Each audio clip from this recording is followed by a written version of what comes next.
All right, y'all. Hope you guys are all having a good day. Last time we ended off on talking about all your anterior and posterior pituitary hormones. Now we're gonna tie it into some of those other glands that we find all throughout your endocrine system in your body.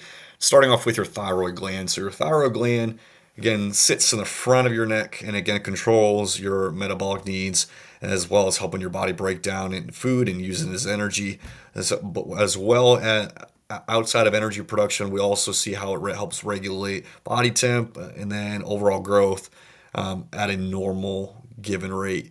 You will also hear me talk about your parathyroid hormone at one point or another. And again, those are essentially all these globulate cells that are on the exterior surface of your thyroid gland. But that'll be for a different point in time.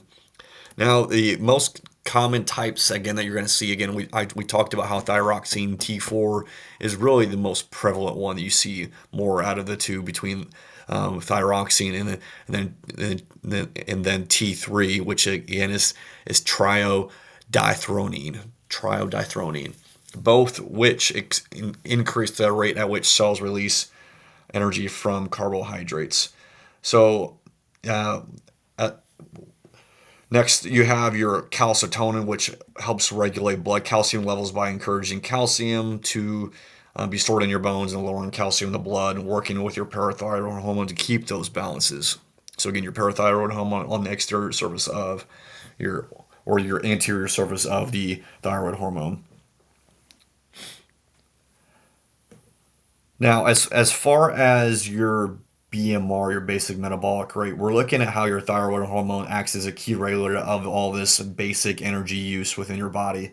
So, your BMR or your basic metabolic rate is the number of calories your body needs, your body uses just to keep alive at resting, breathing, maintaining normal body temperature, and running a basic organ function.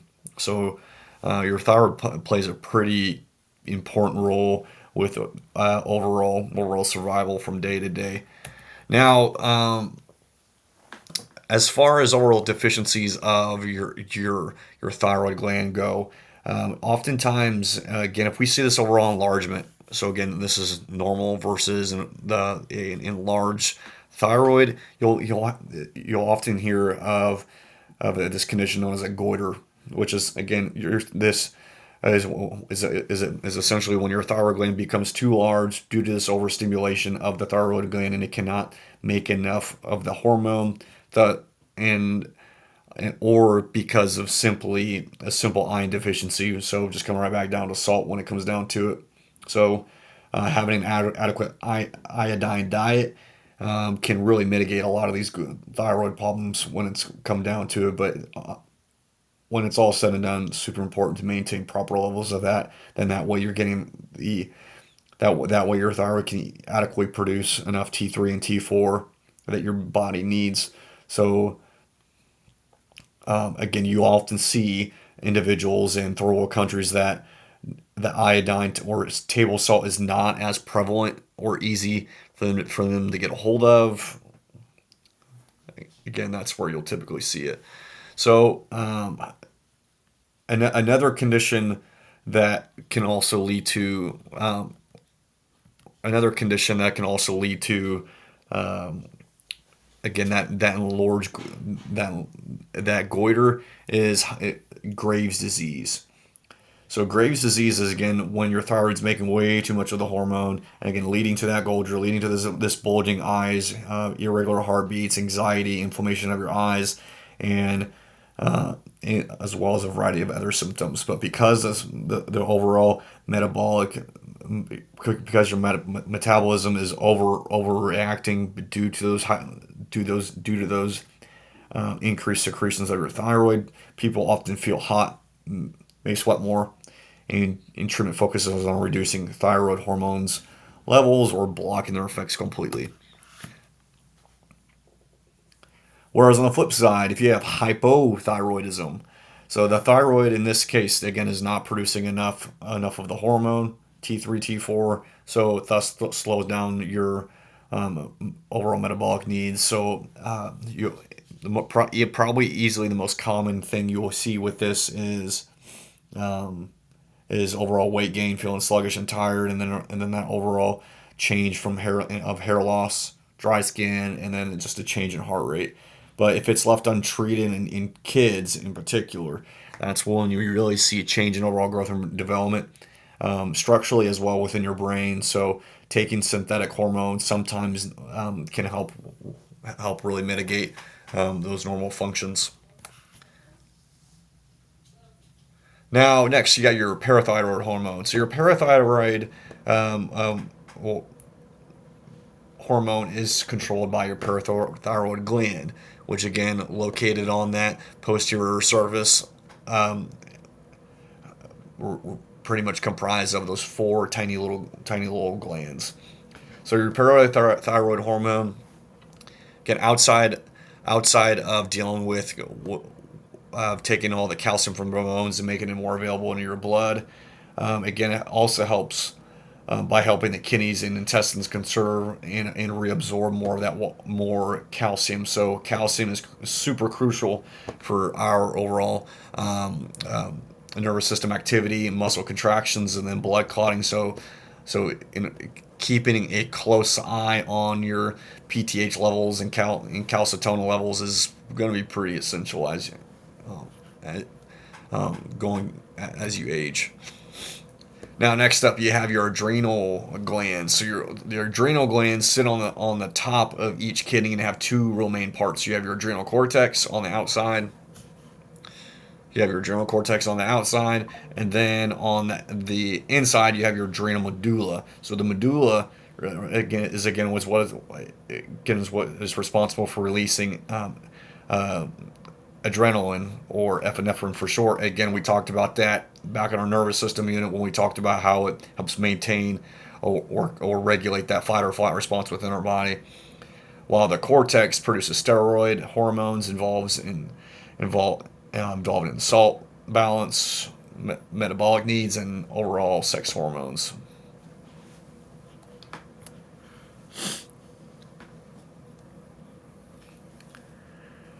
So with your epinephrine or adrenaline, again we just mentioned how it's released from your medulla, again that inner portion of your that adrenal cortex.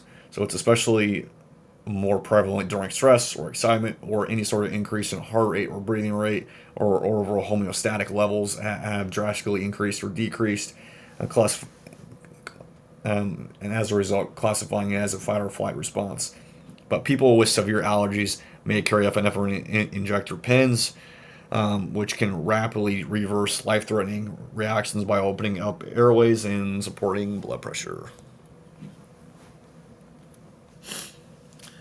Now, your adrenal cortex. So again, that's really looking at how it helps the kidneys conserve sodium and excrete potassium, which indirectly helps maintain blood volume and blood pressure. But cortisol, again, we talked about how it acts as a stress hormone, but also influences your immune response and then your overall metabolic needs as well.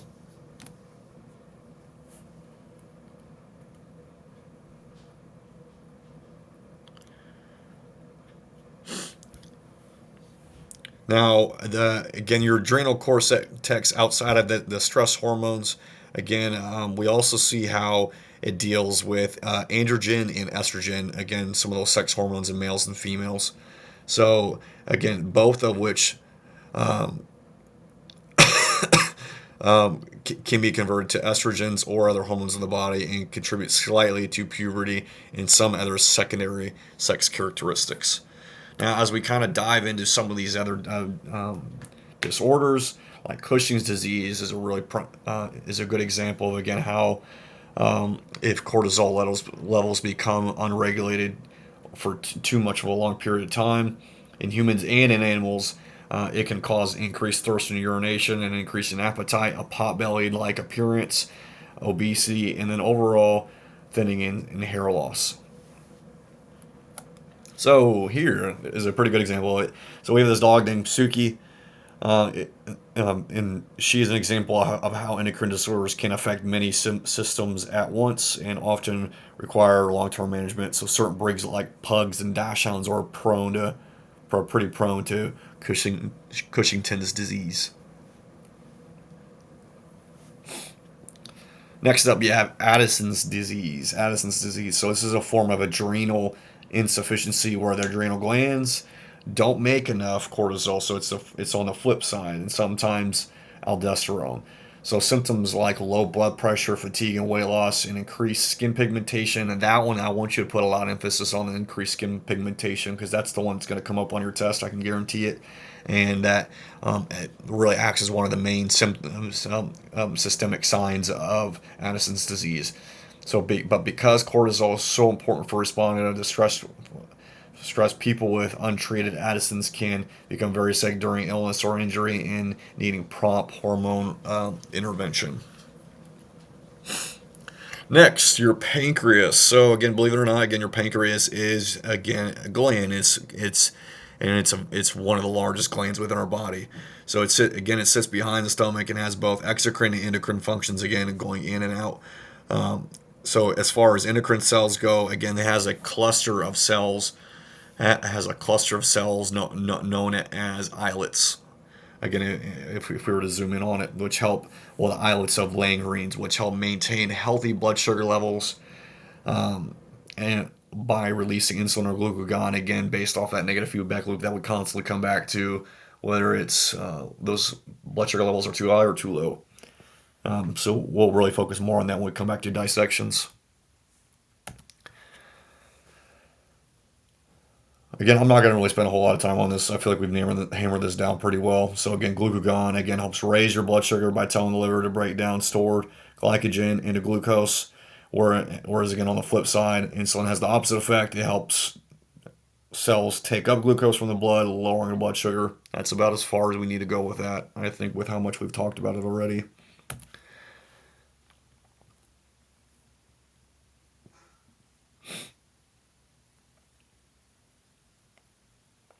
Now, again, if we begin to see insulin deficiencies or any sort of problems with regulating blood sugar, again, this is where diabetics come in play.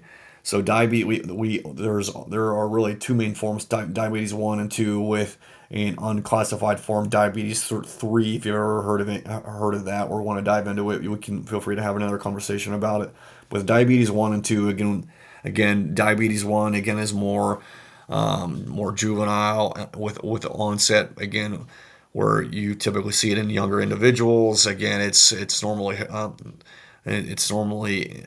in most cases inherited,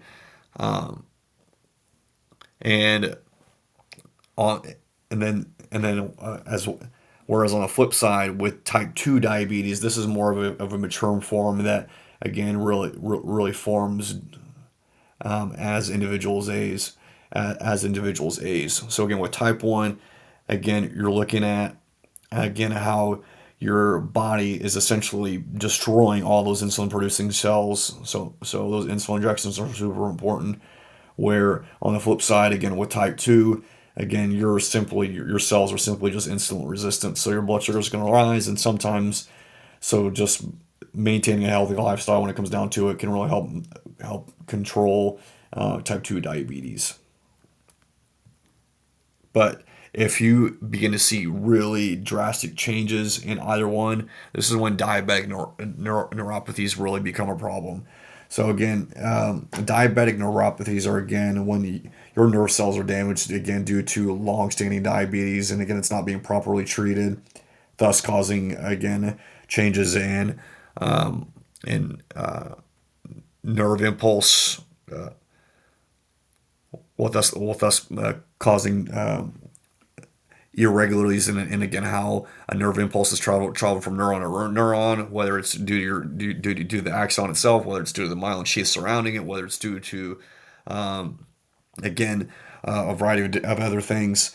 But you'll often see symptoms like pain, tingling, burning, and numbness in the hands and feet. So it's super important to maintaining a blood glucose levels and regulate feet and regularly check your feet and skin as a part of your diabetic care.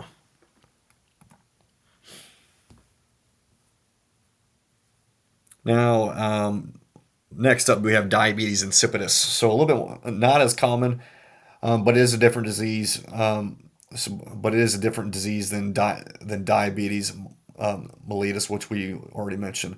So with diabetes insipidus, again, it's a problem with your ADH or the kidney's response to it. So your kidneys don't properly conserve water. So people with this condition have to produce will have to consume large volumes of water, and they also produce large volumes of very dilated urine and have extreme thirst. And if they cannot drink enough water, they can become severely hydrated very quickly. So, but again, not nearly as common. Next up, you got your pineal gland, which helps secrete melatonin. And again, another one that we've talked about, which helps regulate those overall circadian rhythms or your sleep patterns from within daily patterns of activity with response to the light and dark. So again, mom and dad tell you to go home, keep your phone away from you as you're going to bed. That's why it's again, melatonin levels typically rise in the evening, promoting sleeplessness and fall during the day when it's light. So that's why bright screens late at night can sometimes really interfere with your sleep. So advice for the day: don't fall asleep with your phone by you. Now, one of the last things that we're talking about before we end this out is our thymus gland. So your thymus gland again is fairly large um, fairly large in younger individuals, and it gradually shrinks over time after puberty. But it secretes uh, but it secretes thymosins, which help T lymphocytes again those type of white blood cells. Um, Again, those are the type of white blood cells that mature and become more functional, making the thymus important for overall just immune system development. So again, thymus gland super important for overall immune function. Now, one of the last things, reproductive glands and gonadotropins. So again, our testes and ovaries, males, females, respectively. Again, those are the main reproductive glands. Again, that control testosterone, estrogen, and progesterone. Again, regulating secondary sex characteristics, regulating menstrual cycles, regulating overall sexual production. But remember that your gonadotroponins, um, including your LH and FSH from the interior pituitary gland, regulate the activity of these glands. So problems in the hypothalamus or pituitary gland can also affect fertility and sexual development. That's it, folks. We are done with our endocrine system notes. But if you guys have any questions, feel free to let me know. Otherwise, I hope you guys are having a great day, and I look forward to seeing you soon.